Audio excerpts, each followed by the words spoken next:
जाले, एक तरफ जीवेश मिश्रा तो दूसरी तरफ उनकी पत्नी ने भी उतारी महिलाओं की टीम। दरभंगा जिले की जाले असेंबली एक बार फिर सुर्खियों में है। यहाँ राजनीति अब सिर्फ रैलियों तक सीमित नहीं रही बल्कि घर घर पर पहुंचने लगी है। दिलचस्प यह है कि इस बार मुकाबला केवल नेताओं का नहीं बल्कि रणनीतियों का भी हो गया है। एक तरफ जीवेश मिश्रा सैकड़ों मोटरसाइकिलों के काफिले के साथ जनता के बीच उतर रहे हैं, तो दूसरी तरफ उनकी पत्नी महिलाओं की एक सशक्त टीम के साथ डोर टू डोर जनसंपर्क अभियान चला रही हैं। राजनीतिक माहौल में यह नई तस्वीर साफ दिखाती है कि जाले असेंबली का चुनाव अब दोहरी रणनीति के रास्ते पर बढ़ चला है। एक तरफ जनशक्ति का प्रदर्शन और दूसरी तरफ भावनात्मक जुड़ाव का प्रयास। सुबह जहां मोटरसाइकिलों की गूंज से सड़कों पर नारे सुनाई दिए, वहीं दोपहर होते होते महिला टीम ने घर घर दस्तक देकर संवाद की नई परंपरा शुरू कर दी। भाषणों में जीवेश मिश्रा के समर्थन में डिप्टी सीएम बनाओ के नारे गूंजे। इस बार आधी आबादी ने ठान रखा है कि हैट्रिक लगा करके ही छोड़ना है, क्योंकि जीवेश कुमार जो है वो जन जन के भाई हैं और जन जन के दिलों में रहते हैं।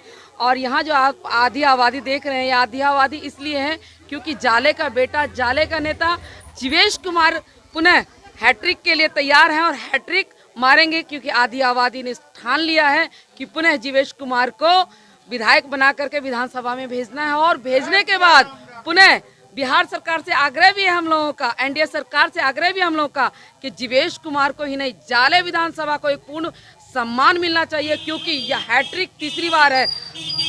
भूतपूर्व जितने भी थे उन्होंने कहा था एक बार से दोबारा कोई नहीं जीतता है, किंतु जीवेश कुमार तीसरी बार हैट्रिक लगाने जा रहे हैं। तो एनडीए की सरकार से मेरा एक ही निवेदन है, आधी आबादी की ओर से एक ही निवेदन है कि जीवेश कुमार को मंत्री ही नहीं डिप्टी सीएम का पद इस बार मिले, जो आधी आबादी को सम्मान लगेगा कि हमने अपना वोट दिया ऐसे भाई को जो हमारा जाले का नाम, जाले की पहचान आगे बढ़ा रहा है। देश ही नहीं विदेश में हमारा जाले का नाम हो, बस यही इच्छा के लेकर के हम सभी महिला मोर्चा की कार्यकर्ता जो हमारी प्रवासी दीदी दो आई हैं, उनके साथ हम सभी लोग और प्रत्याशी जो जीवेश कुमार हैं उनकी धर्मपत्नी भाभी के साथ हम सभी लोग क्षेत्र में भ्रमण करने के लिए जा रहे हैं। और बहुत ही अच्छा जनसंपर्क के दौरान हम लोगों को समर्थन मिल रहा है, खास करके आधी आबादी की, क्योंकि आधी आबादी को इस एनडीए की सरकार ने कहते हैं सशक्त बनाया है, मजबूत बनाया है। और हमें अपने पैरों पे खड़े होने का एक समय था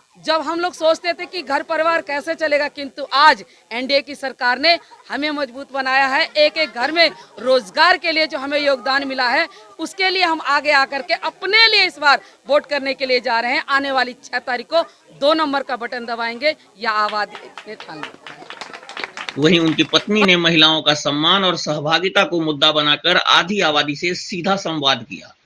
यह रणनीति न केवल स्थानीय महिलाओं को जोड़ने की कोशिश है बल्कि वोटिंग पैटर्न में बदलाव का संकेत भी दे रही है। आज आप तो बीजेपी के पुराने कार्यकर्ता हैं, लेकिन बहुत दिनों से आपको नहीं देख रहे हैं, आज फिर देखे हैं। वजह कुछ नहीं है, और मैं इस बीच में पर्व वगैरह में लगाई थी, जैसे दुर्गा पूजा है, दीपावली है, छठ पर्व है, तो उस समय मैं लग गई थी। और फिर आज से मैं सोची हूँ जो 2 रोज थोड़ा रेस्ट भी कर लिए, फास्टिंग में थे तो रेस्ट करके, और सोचे उसके बाद हम अपना क्षेत्र में जो है हमने अपने प्रतिद्वंदी के लिए कुछ करेंगे, और प्रतिद्वंदी को मैं कुछ नहीं चलने दूंगी तो नहीं चलने दूंगी। मैं एक शेर हूँ और शेर की तरह अपने क्षेत्र में भ्रमण करती हूँ और करती रहूंगी सदैव। 2020 में भी मैं अपने प्रतिद्वंदी को ललकार के भगाई हुई हूँ यहाँ से, किसी का कुछ नहीं चला, यहाँ नहीं, क्षेत्र में ही नहीं, मैं अपने बूथ पर भी शेर की तरह रहती हूँ डटी हुई, जो किसी को मैं कहीं खरोच ना लूं। हमसे सब दूर भागता है, क्या करती है यहाँ, तो क्या करें, अच्छा नहीं लगता है तो क्या आपके लिए मैं डुबकी लगा लूं? नहीं, डुबकी मैं नहीं लगाऊंगी। मैं अपने जनता को जो की हूँ वो जनता को मैं प्रेरित कर रही हूँ, जनता से मैं अपना हक मांग रही हूँ। जनता मुझे जब देखती है, महिलाएं लोग जब देखती है तो कहती है चाची दादी आप साइड हो जाइए, हम आपको पहचानते हैं, हम फुल छाप पर ही वोट करेंगे। स्थानीय विश्लेषकों का मानना है कि इस बार जाले की सियासत में महिला नेतृत्व की भूमिका निर्णायक साबित हो सकती है। महिला टीम का बढ़ता आत्मविश्वास इस बात की ओर इशारा करता है कि जाले कॉन्स्टिट्यूएंसी में राजनीतिक भागीदारी की परिभाषा बदल रही है। अंततः जाले असेंबली आज बिहार की बदलती राजनीति की मिसाल बनती जा रही है, जहां परिवार, नेतृत्व और समाज की आधी आबादी तीनों मिलकर लोकतंत्र की नई धारा रच रहे हैं।